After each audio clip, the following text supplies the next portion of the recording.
भाई बहन के अटूट प्रेम को समर्पित रक्षाबंधन का त्यौहार आज पूरे देश में धूमधाम से मनाया जा रहा है। लेकिन क्या आप जानते हैं कि इस त्यौहार की शुरुआत सगे भाई बहनों ने नहीं की थी। रक्षाबंधन कब शुरू हुआ इसे लेकर कोई तारीख तो स्पष्ट नहीं है, लेकिन माना जाता है कि इस पर्व की शुरुआत सतयुग में हुई थी। इस त्यौहार से संबंधित कई कथाएं पुराणों में मौजूद है। राखी से जुड़ी एक सुंदर घटना का उल्लेख महाभारत से मिलता है। सुंदर इसलिए क्योंकि यह घटना दर्शाती है कि भाई बहनों के स्नेह के लिए उनका सगा होना जरूरी नहीं है। कथा है कि जब युधिष्ठिर इंद्रप्रस्थ में राजसूय यज्ञ कर रहे थे, उस समय सभा में शिशुपाल भी मौजूद था। शिशुपाल ने भगवान श्री कृष्ण का अपमान किया तो श्री कृष्ण ने अपने सुदर्शन चक्र से उसका वध कर दिया।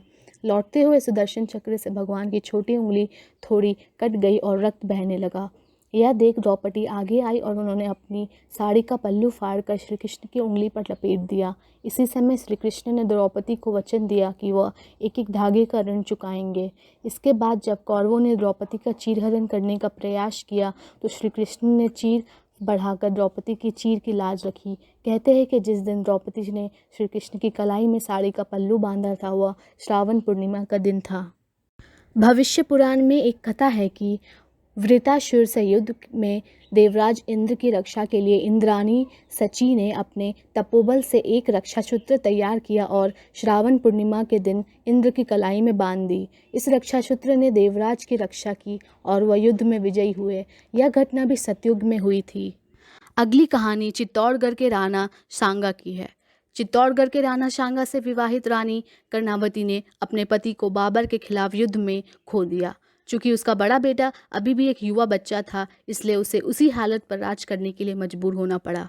1536 तक सभी सुचारू रहे, जब गुजरात के बहादुर शाह ने इस समृद्ध खनिज भूमि पर अपनी निगाह रखी और हड़ताल करने का फैसला किया।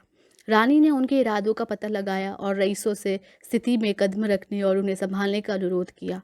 अंत में रानी कर्णावती ने दिल्ली के सम्राट हुमायूं को एक राखी भेजी और उसे उसकी सहायता के लिए आने के लिए कहा। दुर्भाग्य से दिल्ली एक दिन की यात्रा थी और हुमायूं इसे समय पर नहीं बना सका। सिसोदिया महिलाओं की परंपरा के अनुसार रानी कर्णावती ने अपमान में जीने की तुलना में सम्मान के साथ मरने के लिए जौहर को चुना। ऐसा कहा जाता है कि हुमायूं बहादुर शाह से युद्ध करने आया था, उसे हराया और चित्तौड़गढ़ के राजा के रूप में रानी कर्णावती के सबसे बड़े पद को पुनः प्राप्त किया। यह राखी का त्यौहार जय संतोषी माँ फिल्म द्वारा लोकप्रिय संतोषी माँ के जन्म का एक संस्करण है। भगवान गणेश की बहन मानसा ने उन्हें राखी बांधने के लिए उनसे मिलने जाती है। यह देखते ही गणेश के पुत्र बहन होने की जिद करने लगते हैं।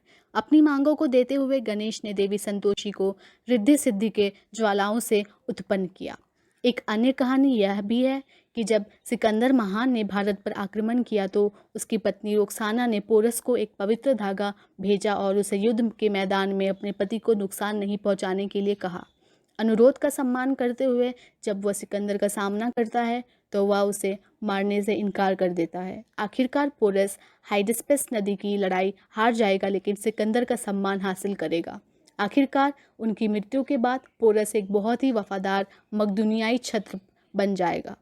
अंत में मैं यही कहना चाहूँगी कि चंदन का टीका, रेशम का धागा, सावन की सुगंध, बारिश की फुहार, भाई की उम्मीद, बहना का प्यार, मुबारक हो आप सबको रक्षाबंधन का त्यौहार। रक्षाबंधन की आप सबको हार्दिक शुभकामनाएं।